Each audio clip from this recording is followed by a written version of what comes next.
You have to understand that in the U.S., we spend $90 billion a year on intelligence and misinformation. I mean, this is what we do. Can you imagine $90 billion a year being spent perhaps on education? No.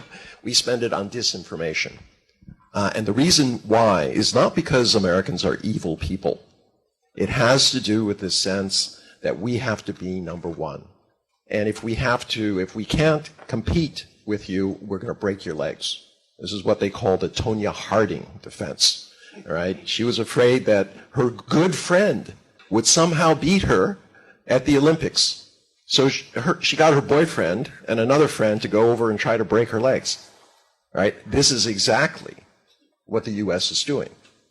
But the idea that you can change that, I always say, China has a squeaky toy, right? The West, we have a 1,000,000-watt speaker phone that we can use on a daily basis because we control the international press.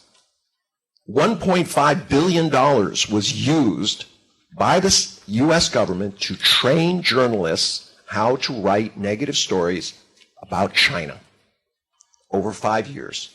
$300 million a year just being spent on the free press to teach them, all right, how to be biased against China.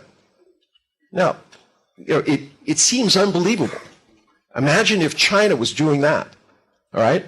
We in the U.S. would say, see, this is an attack on the freedom of the press, of information. So there's a lot of work to be done. As I said, you like that phrase. There's a lot of information, too much, but not a lot of understanding. That is the role. That's what has to change.